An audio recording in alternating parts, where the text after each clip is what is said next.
लोकेश जिंदल, और मैंने सवाल एविक्शन किया, की आप बात कह रहे हैं करता हूं मैं। कानूनी कानूनी तरीके से हो रहा है। सुनिए मैं पूछ रहा रंजीत हूं कि जी, कौन सा देश का कानून है। आपने अभी कानून की बात बताई ना, संथाल परगना सुनिए सुनिए टेनेंसी एक्ट आपने बताया मुझे। मैं कह रहा हूं, जी, मैं आपसे पूछना चाह रहा हूं कि कौन सा कानून है जो बांग्लादेश से आए हुए घुसपैठियों को इस देश का नागरिक बना देता है? बताइए मुझे जरा।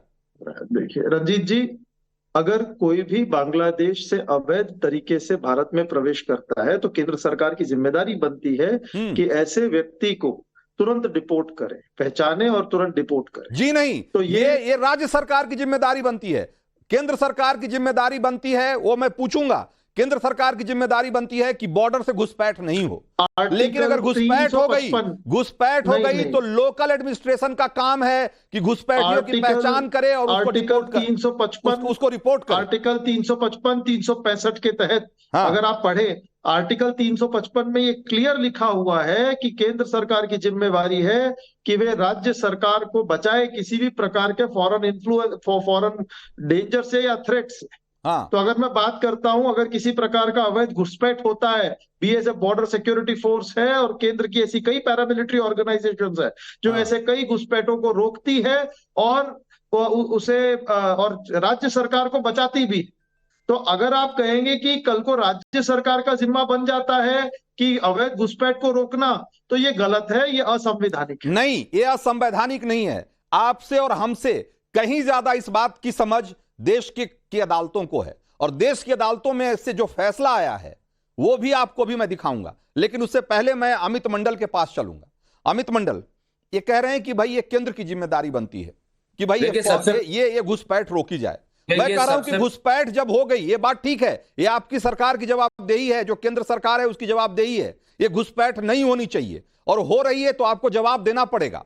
आप उससे मुंह नहीं मोड़ सकते। लेकिन यह भी सच है कि वो घुसपैठ करवाई जा रही है, और वो घुसपैठ वोट बैंक के लिए हो रहा है, और उनको घुसपैठियों को छिपाया जा रहा है, बसाया जा रहा है, उनको दामाद मोहल्लों में बसाया जा रहा है, उनको जमाई टोला के नाम पर बसाया जा रहा है, उनको गिफ्ट डीड देकर बसाया जा रहा है। ये काम कौन कर रहा है? देखिए सबसे पहले मैं जनरल साहब के शुरुआती स्टेटमेंट में कुछ रिएक्शन दूंगा। हम्म। जब हेमंत सोरेन की सरकार आई थी तो हेमंत सोरेन की सरकार इसी वादे के साथ आई थी कि हम लोग सीएनटी और एसपीटी का एकदम स्ट्रिक्टली इंप्लीमेंटेशन करेंगे। तो कोई सवाल ही नहीं उठता है कि वहां पर गिफ्ट डीड देके आदिवासी का जमीन लेके मुसलमान वहां बस जाए। तो ये तो सबसे बड़ा फेलियर जेएमएम सरकार का है कि आपने घोषणा की थी कि सीएनटी एसपीटी का हम लोग वहां पे पालन कराएंगे और एकदम मजबूती के साथ पालन कराएंगे। पहला जो गठबंधन सरकार यहीं पे विफल दिख रही है। हम्म। दूसरी बात, जो सेंसस का डेटा बताता है कि आदिवासी की जो जनसंख्या है, अगर आप देखें, वो 34% से 26% हो गई, 10% की गिरावट आई। तो हम्म। सरकार सबसे पहले ये सोचना चाहिए सरकार को कि आखिर ये 10% आदिवासी समाज के लोग गए कहाँ। क्या वो कन्वर्टेड हो गए, क्या वो पलायन कर गए? इसके लिए क्या स्टडी आपने किया?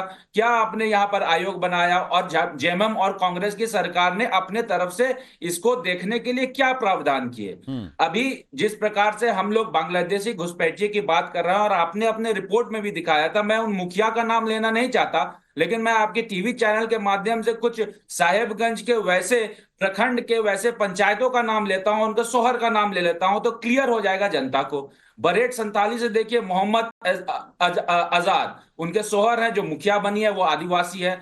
कदमा पंचायत से जैनुल शेख, उनकी जो महिला पत्नी है वो आदिवासी है। गोबलाडी से समून शेख, उनकी महिला जो पत्नी है वो आदिवासी है। दक्षिण बेगमगंज से उस्मान शेख, उनकी जो पत्नी है वो पंचायत की मुखिया है, वो आदिवासी है।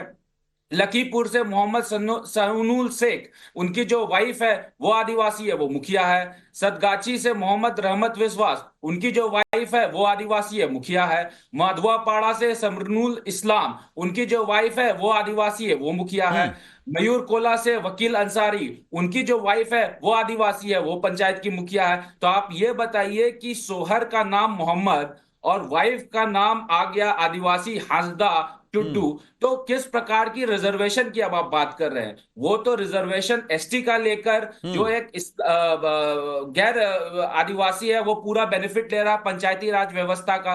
इसको लेकर सरकार क्या कर रही है?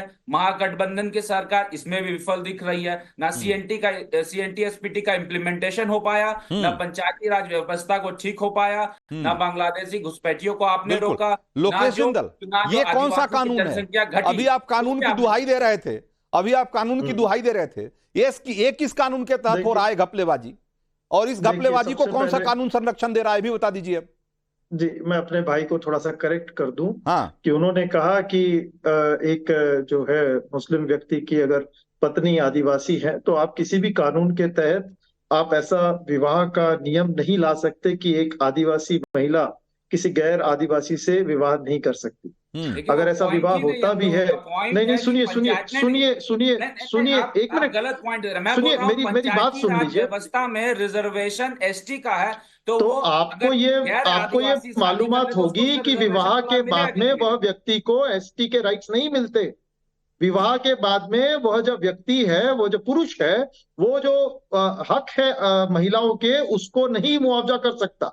और दूसरी बात, उनके जो बच्चे होंगे, नहीं सुनिए, पंचायत की बात बताया, पूरा शेड्यूल, मैं पंचायत की ही बात कर रहा हूँ, मैं पंचायत की बात कर रहा हूँ। जो दुमका हो शेड्यूल एरिया के अंदर आता है और 100% एसटी के लिए रिजर्व्ड है, चाहे मुखिया तो मैं उसमें कोई भी व्यक्ति शादी के बाद में भी एसटी स्टेटस क्लेम नहीं कर सकता। जो है वो गैर आदिवासी हैं, तो किस प्रकार से वो रिजर्वेशन का फायदा ले रहे हैं, ये बताइए मुझे।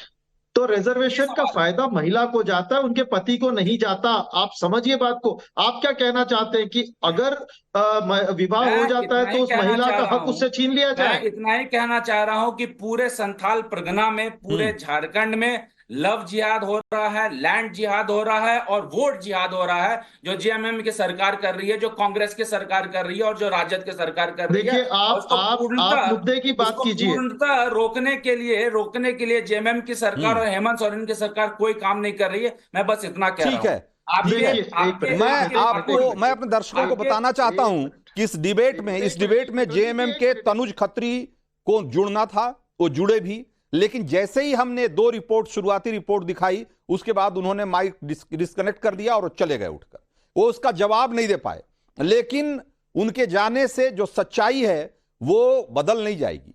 जो सच्चाई है, जो हकीकत है, वो हम दिखाते रहेंगे। और उसी कड़ी में आपको एक और चीज दिखाने जा रहा हूं। मैं आपको जमीनी सच्चाई आपके सामने है। बीते दिनों इसी सच्चाई को देखने के बाद झारखंड हाई कोर्ट ने संथाल परगना के अधिकारियों को एक रिपोर्ट देने के लिए कहा था और यह भी कहा था कि घुसपैठियों को वापस भेजने के लिए एक्शन प्लान तैयार किया जाना चाहिए और हाई कोर्ट को अपडेट भी करे राज्य सरकार कि उनकी पहचान कैसे की जा रही है और उनको डिपोर्ट करने के लिए क्या किया जा रहा है। माइनॉरिटी को टारगेट करने वाला आरोप लगाया जा रहा है। इसके जरिए लोग कह रहे हैं कि भाई ये जो हिंदू मुसलमान किया जा रहा है, यहां मुसलमानों को टारगेट किया जा रहा है।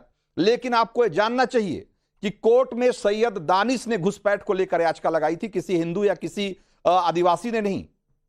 और उसके बाद एक्शन हुआ। और सुनिए